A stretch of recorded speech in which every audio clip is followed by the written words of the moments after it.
Now, the Holy Father lands at the Juarez airport in less than 5 hours from now. And if you haven't heard, the papal mass has been moved to 4:30 local time. That's 5:30 if you're tuning in San Antonio. Reporting live in El Paso, Pilar Arias, KSAT 12 News. If you're going to spend your time training, you might as well do a little researching. Remember, the KSAT 12 community's Head for the Cure is this fall.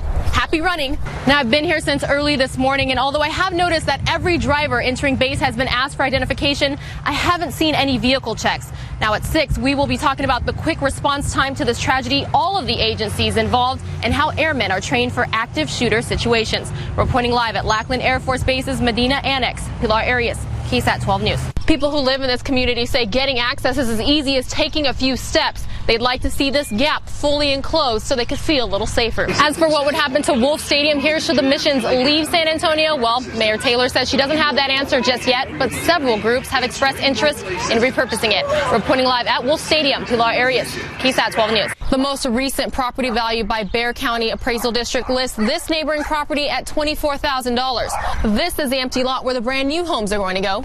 And this neighboring duplex was last valued at $48,000. Now it's going to be a quick construction turnaround time here. We're expecting for this facility to be up and running by spring of next year. Reporting live in far west San Antonio, Pilar Arias, KSAT 12 News. Normally you don't see these size mud bugs for about another month. 600 pounds came in the morning, and they expect to be sold out by the afternoon. Good afternoon. I'm Pilar Arias with the KSAT 12 Defenders. It's tax season, and that means you might have some taxing questions. Vietnam veteran James Moore signed up for Medicare on his 65th birthday, like many Americans do. However, he didn't know in order to receive supplemental TRICARE insurance, he had to be covered by Medicare Part B.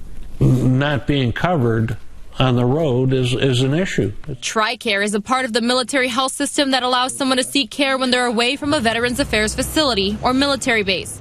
It wasn't until James got sick in New York last summer that he found out he isn't covered. That turned into months trying to find out why from Social Security. That I would call and leave messages.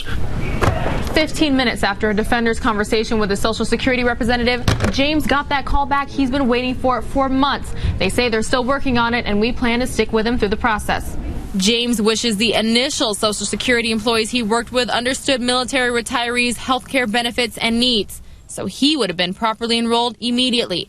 Make sure you do your homework and make sure that you understand exactly what type of medical care is available to you. We're putting what you need to know about signing up for Medicare on our website, so you're prepared from the get-go.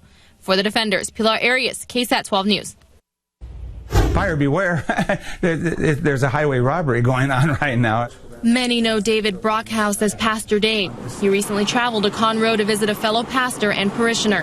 The GPS in my car said that I should take Route 99. Also known as Grand Parkway, a toll road.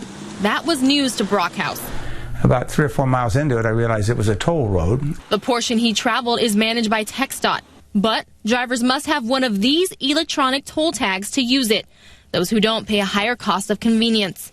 Well, the bill was actually $15 and some cents, 25 cents. But the fees were $60. Violation fees charged 12 times, total bill $75. And it shows a $5 violation on each stop. TxDOT issues the fees for all of its toll roads. The 2 other toll road authorities in the Houston area tack on higher rates and costs for those who don't have an electronic tag. A business practice Brockhouse doesn't think many are aware of. What about the person who's not from here? Since we don't have toll roads in San Antonio, not everyone has one of these tags. But Brockhouse suggests doing your homework before hitting the road to unfamiliar places. Pilar Arias, KSAT 12 News. It was a busy morning getting ready. And then the cats came out one by one. Animal cruelty investigator Manuel Flores explains the situation inside the home. Furniture, trash, feces, cluttered pathways at some point, so it makes it a little difficult to move around. San Antonio Animal Care Services received an anonymous tip about the house. Turns out the cats were living amongst dangerously high ammonia levels. I think this is one of those situations where the person perhaps got a little overwhelmed with the number of cats that they had, and eventually it just kind of pushed them out of their own home. Someone, however, continued to provide food and water to the animals. Men working on the home next door felt something was off, but were shocked to hear the news. We just noticed that there was always like this foul odor just right here in this edge of the house, and we couldn't figure out what it was. Until ACS completes their investigation investigation, they won't say whether the home or cat owner will face any charges. Now, San Antonio city ordinance only allows people to have 8 pets, and they say if you suspect something like this happening in or around your neighborhood, to call 311. Pilar Arias, KSAT 12 News.